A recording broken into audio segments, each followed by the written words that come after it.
Good morning. Good morning. Thank you all for coming.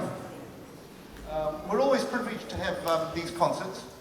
It's a huge effort by a large number of people and organizations. So before we kick off, a big hand for our volunteers, please. Yes.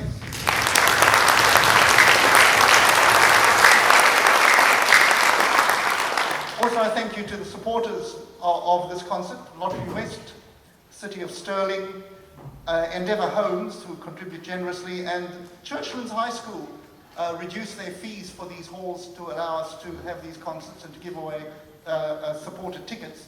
So that's very generous of them. And also John 23rd College allowed the use of their premises for rehearsals, which I think is jolly decent. So a big hand for the sponsors.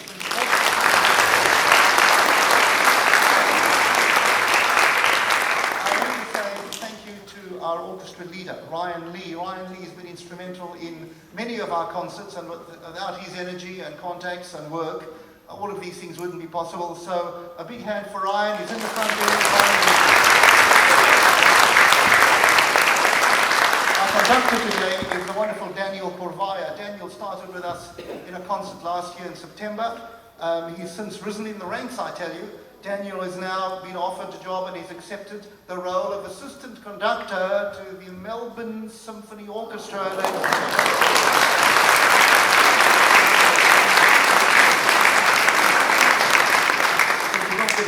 We've got the cream de la creme over here. I can tell you the best musicians in WA are sitting right here, and they're certainly, from a world-class point of view, at that age group, they are absolutely the best. So a big hand for the orchestra.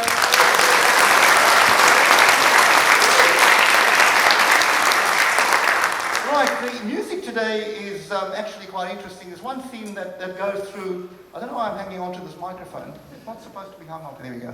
There's a number of themes that run through. The main theme that runs through this music, which is probably inadvertent, but it's real, is duality and conflict.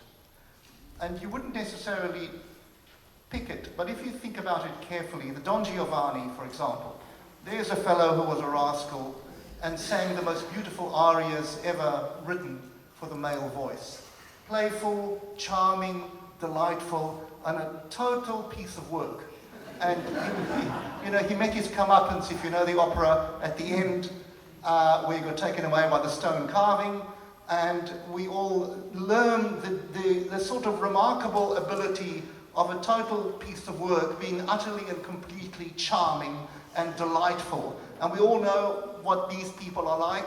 They're often politicians, they're often other people, but they really are. And you get them in all walks of life, and Mozart brings it out beautifully in this overture that you'll hear. It starts off very dramatically, and then it turns into something lovely and playful and charming, but underneath it all is this underlying evil of a very, very bad individual. The next piece, which is the Mendelssohn. Well, the Mendelssohn is again was written when he was coming towards the end of his very short life, and he had a great crisis in writing it. It took him 6 years, and at the time that he wrote it, he was filled with doubt and uncertainty about himself, about his abilities, about where he was going in life. But you wouldn't necessarily pick it in the piece. There are some parts of it which you can see it, but it has this underlying conflict, which again is this duality between what you show to the world and what goes on underneath. And certainly the last piece of Beethoven,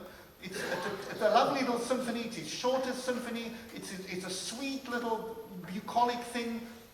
But if you read the program and if you do some research, when you see what he was going through in his private life and the craziness that he was going through and the conflict he was going through with regard to his brother's son, of all things, his nephew, his brother passed away in the middle of composing this thing. He was going through an utter turmoil. And yet out comes this bucolic, lyrical, beautiful little thing which harks back to the 1700s, one of his harks back to his roots, as it were.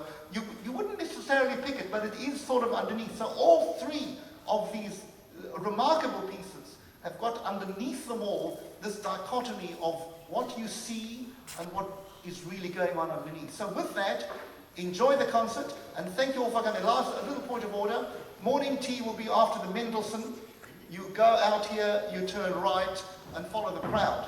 There's tea and there's coffee, there's lots of food and stuff, so enjoy the morning tea. The the washrooms upstairs for the gentlemen, up the stairs, out the door. The doors are open for the washrooms. For the ladies, it's downstairs and to the left. And there's also ladies upstairs. Ladies have a plethora of washrooms. Males, we only have one. But with that, I love to leave you. Enjoy the concert.